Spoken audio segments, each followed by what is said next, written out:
Hey, good afternoon, everyone. Welcome to Friday's presentation of Data Ravens and our data science channel here on YouTube. Today, we're going to be talking about exploratory analysis of text using R. So this is when I first really got going in some of my heavy duty data science stuff. Early on, I had been doing a lot of quantitative analysis, meaning, a lot of statistical analysis using R. And then I was working for a company at the time who was doing Net Promoter Score. And Net Promoter Score is pretty easy to understand. It's the percentage of people that rate you a 7 through 10. And would you recommend this company to a friend? And, that's easy to understand where the score comes from or what the score was. But to be able to understand why they rated you that way, you had to dig into the customer verbatims. And I'm sure that you've seen, a lot of you in your career have seen where you have all this text and you have to figure out, well, there's some way I have to do it. Certainly, I'm sure if you're an Excel genius, somebody can probably figure out how to do that in Excel.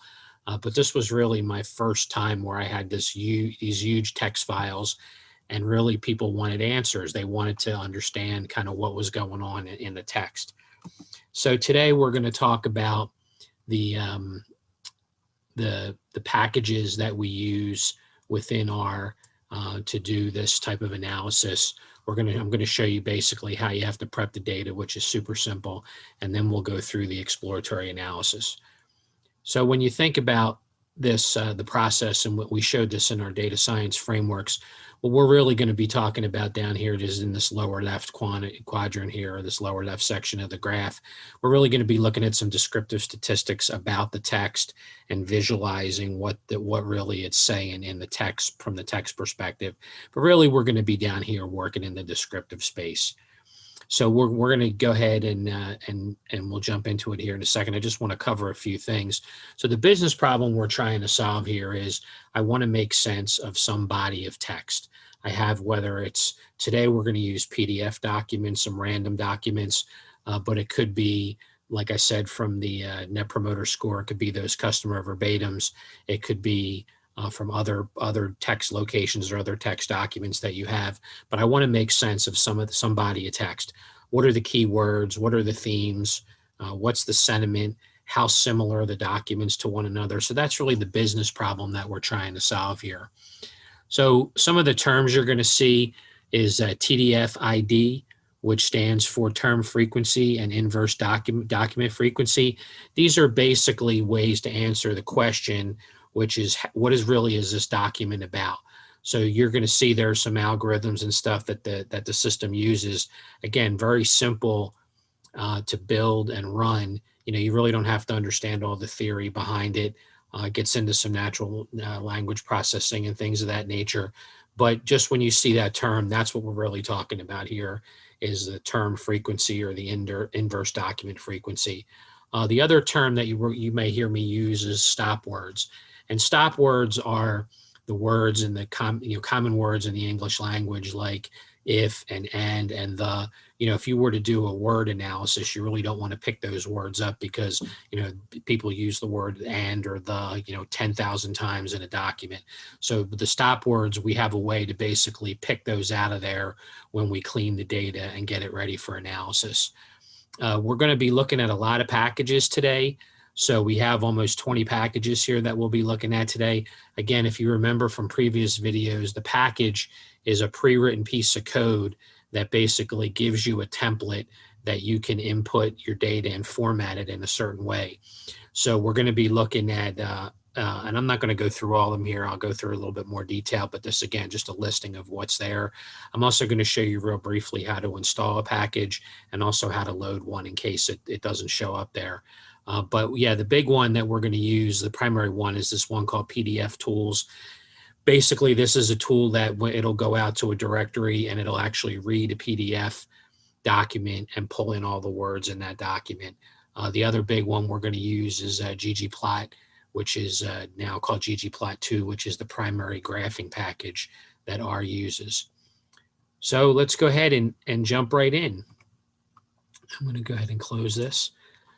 So when you think about the what you have to do to get ready, as I mentioned, I happen to have a bunch of PDF files that were in my reading file, my to read file, and I just picked 5 out semi at random. Some of them I decided not to use.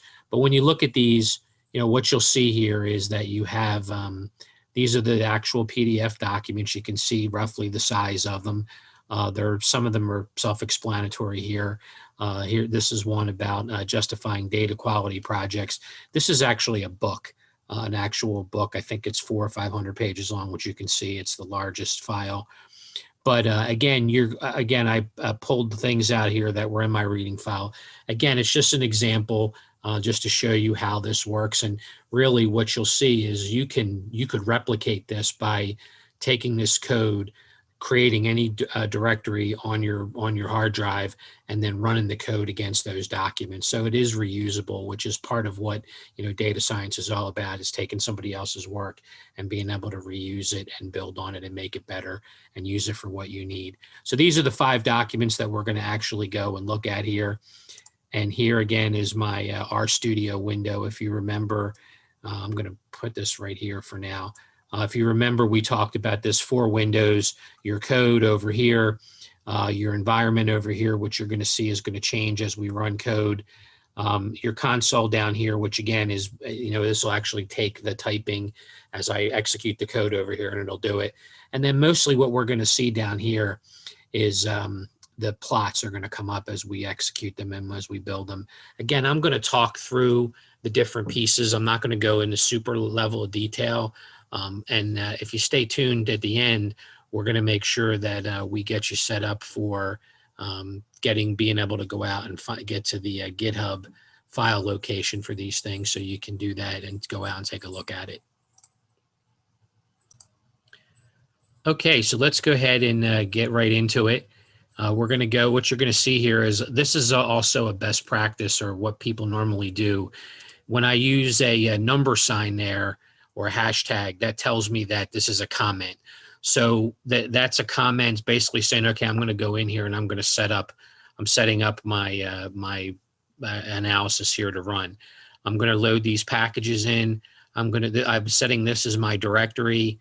I'm telling this PDF file that I'm going to go look for these files with a PDF extension, and then I'm basically creating a list of those files, and I'm mapping those, and then I'm saving them in this data frame. So now I use the word data frame here. And when I go ahead and run this, now you can see I can select all this, and it's going to run everything except for that comment code. And when I run again, you'll notice it comes up down here.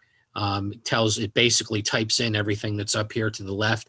And you can see now up here, this all changed. So I have variables here that have been identified, this directory, the PDF names, the PDF's text, which is a large list right now, and then this data frame strategies DF.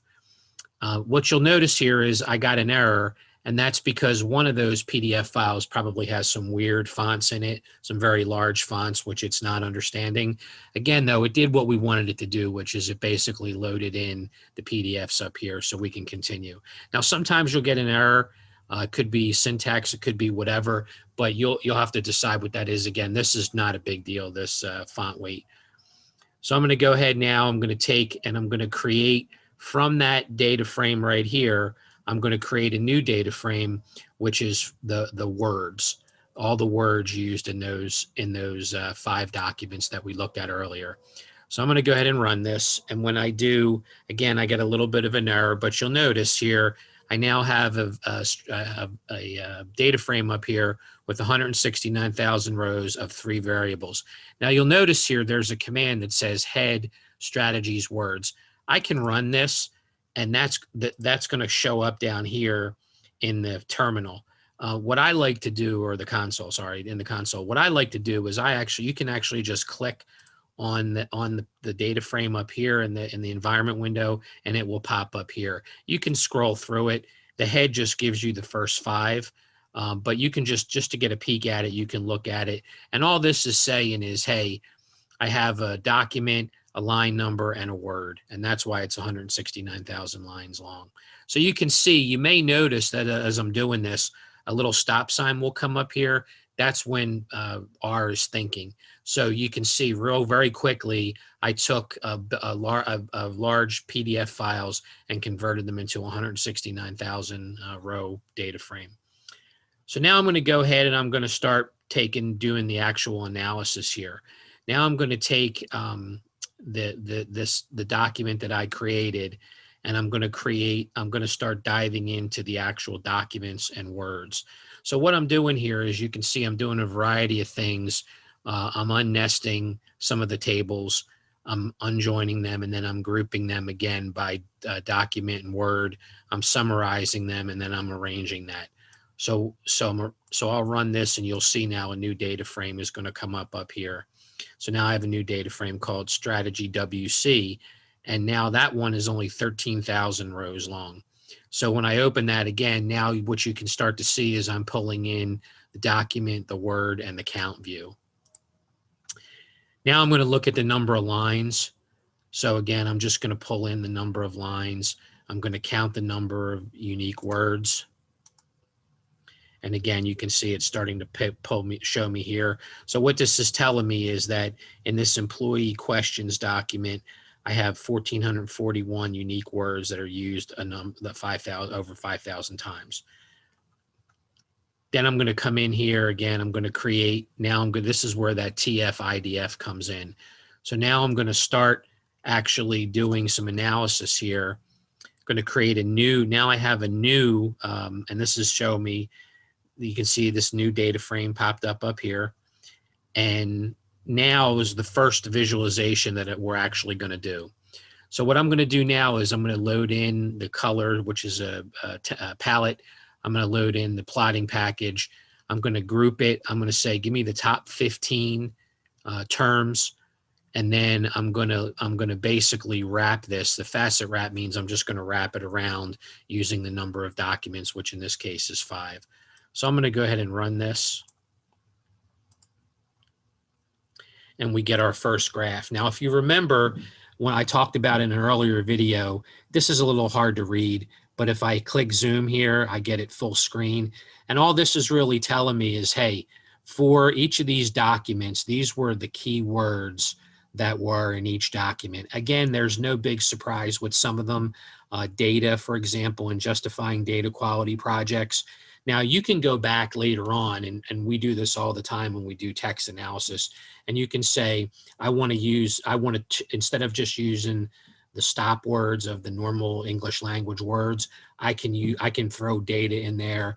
For example, I can throw project in there, because if I'm looking at project, of course, project management's going to be in there. In this particular one, this is probably the organization that sponsored the book. So you can throw those in there so that you can take them out, because, for example, obviously if it's about data, the word data is going to show up multiple times. So now I'm going to do a word cloud, and what an example, what I was saying here is, if you were going to go, and you may go to run this command, and when you run it, what's going to happen is, actually it worked because I already had it loaded in memory. But if you didn't have it loaded, if you didn't have word cloud loaded in memory, it would come up and it would say the command word cloud is not defined, or it's unknown. And all you would do here is type in library. And then what you'll see is when you start typing, it picks up the packages that you have installed. So all you have to do is click on that. And then again, you could run that. Now, again, it's already loaded in memory. That's why it actually worked. But just wanted to show you a word cloud. Again, word cloud is a cool way to visualize, especially perhaps for managers or executives. It's not real telling here. It works by the larger the word, the more it shows up. But sometimes it's just a good way to show, hey, again, that's why you would want to filter some things out, because, you wouldn't want to show somebody, hey, project is the biggest word. Well, we know that, right? So now we're going to go ahead. Now when you have to start saying, okay, well, even the individual words don't necessarily tell me anything. Or I kind of knew like project was going to be number 1. So what you have to do is start creating what we look at here is called n-grams. The first one's called a bigram, which is just the 2 words used in conjunction. So what I do here is I do a bunch of different things. Again, here's where I mentioned where I remove the stop words. I look at the counts. I pull it all together. and then I'm going to visualize it here. And when I do, when I run this, it's going to, again, you can see the stop sign pop up down here. That's because it's thinking, and it's running the different pieces of code, and then it creates my diagram here. So again, this starts to tell you, okay, now there's some themes. I'm starting to see the themes. My employee questions, I have things like culture fit, quarterly objectives, genius question. Down here, you know, I have project management, of course, didn't come up. Again, this is probably, I didn't really look at what this is, but it's probably the sponsor of the, or the author. It's probably a header or a footer on a page. You know, USA Healthcare is a big part of this factors of integrated project delivery, system assessment, service delivery. So again, themes start to come out. Now, when I've done this in the past, this text analysis, I've actually gone to trigrams, which is 3 words in succession, 4 words in succession, 5 words in succession. You actually have to do that if you're really trying to understand the themes. Again, I'm just trying to give you the general overview here. So again, you can see that here where when you tell it you want to use bigrams, that package understands that you're looking for the 2. You can make it 3, again, make it 4, and you can continue to drill down. The other way to potentially look at these themes is to do what's called a network diagram. And again, I'm going to run this here. I'm going to run all the code. It's kind of a repeat each time of, it's a matter of taking these data frames that are already there, opening them up, doing some analysis, and then closing them back up and summarizing them. So when I do this and I run it, it's going to tell me, okay, here's this network diagram. Now, again, keep in mind, this is looking at all 5 documents.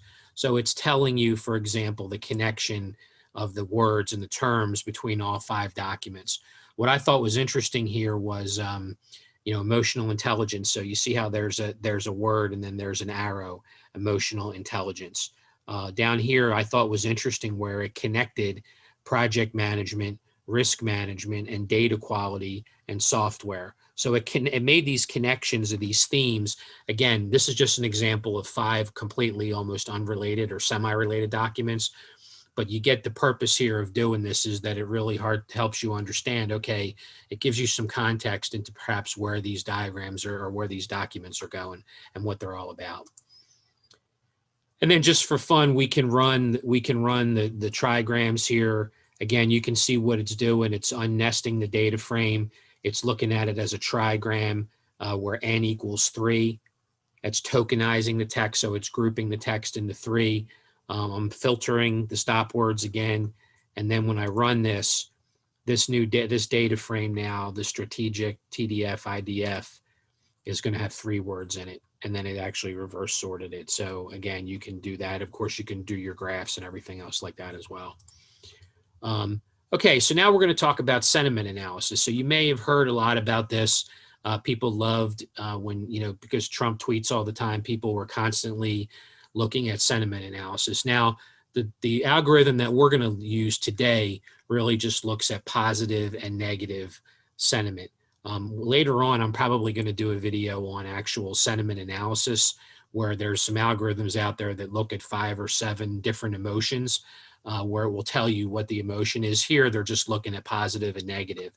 So again, the same thing, I'm going to draw a bar chart based on the 5 different documents.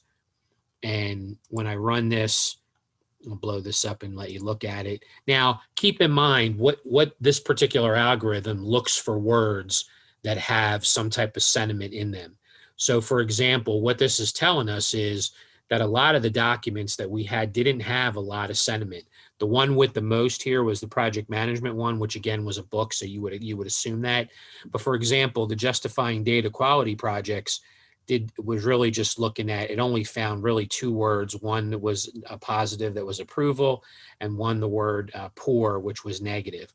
This one had a little bit more details, you know, 4 words that were positive and 3 that were negative. I've been using this recently to analyze strategic plans, and it really helps you understand, okay, here's what the organization's goals are. Here's the positive things that they're trying to increase, and here's the negative things that they're trying to decrease.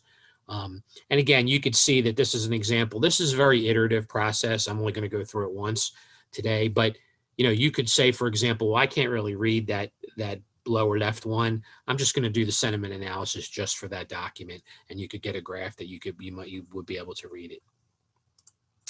The next thing we're going to go into here is topic modeling. This is a little bit more challenging. Again, you're trying to pull out what are the topics of these texts. Because these are, and you can see here where it came up here and it said 10. I'm basically telling it, go ahead and push all the data into 10 topics, which it did here now. And it shows me, okay, here's they're kind of like artificially created buckets, if you will. So so it pulled out into 10 different buckets. And again, you could see here, no big surprises. You got project software requirements up here, data quality. You can see where it's starting to combine them. Then what I'm going to do is I'm going to say, okay, let me look at these 10 themes and which documents they show up in. So what this is showing me here is that in this employee question, the topic number 2 came up a lot. In this factors of integrated project delivery, topic number 4 and 5 came up. Justifying data, number 2. Project management, of course, again, it's a book, had a lot of these different topics in it. So again, just another way of checking, okay, well, this is really what this, if I look at those terms that I created, now this is starting to show me some topicality amongst each of the different documents. And then the next thing that I can do here is I can kind of check that by looking at it by document. So what I would expect here is, in a perfect world, I would expect that only one topic would be for each document. But again, it's still telling me that, that again, if I go back and look, this document really has 2 themes in it, 2 and 5. Again, this is some artificiality in here, but again, you get the idea of where I'm going. The next thing I'm going to do here is I'm going to look at do a last check of those words, taking the words from the first topic analysis and now putting them into the 5 documents. And as I've done that now, you can start to see, okay, well, here's really what they're showing here. Again, no big surprises, but you can start to see, again, what some of the themes are, some of the topics by document. And what you'll notice is now each of these charts that I've created or plots are saved down here, and I can scroll through them just by clicking on these arrows. Okay, so now what I'm going to do is my last step here is I'm going to do what's called clustering. And this is where I'm going to group by the similarity of the documents. So the first one I'm going to do here is what they call a dendrogram. And when I run this, it's going to show me what this is really telling me is that these 2 documents are very similar. And then these 2 documents are quite different from this one here. So again, this is an employee question about some standard employee questions that people would have. And then this particular one is about, justifying data quality projects. So you can see that it's interesting that, I thought the 2 data ones would come up very close to one another, but what we'll see, and another way to look at a cluster is a cluster diagram. So this is k-means clustering, and I'm probably going to do a whole section on k-means. But anyway, when I run this, you can tell this describes it maybe a little bit better. This tells me that, hey, these 3 documents are kind of similar to one another. They're still far enough away from one another that they're a little different, but these 3 are very similar. This one is different from one perspective, and then this project management book, much different. And really, the difference, it's more of a scale thing here.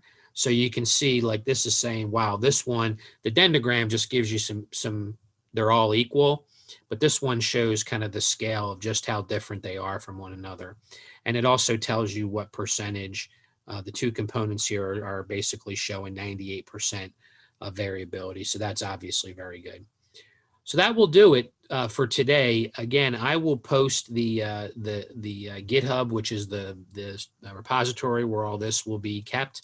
That if you want to download this and try it on your own, once you install R Studio, you can copy that that repository down to your drive. I'm probably going to do I'm definitely going to do a video on GitHub and show people how to do that. But right now, you can go ahead and do that. You can set up your directory. You can put any documents you want in there, PDF documents. There are other ways that you can read text in. But for the most part, this is basically shows how you can do some quantitative analysis on text data. So again, thank you for watching. If you like the video and you like the content, please like the video and subscribe to the channel. Everybody have a great weekend, and we will talk to you next week. Bye.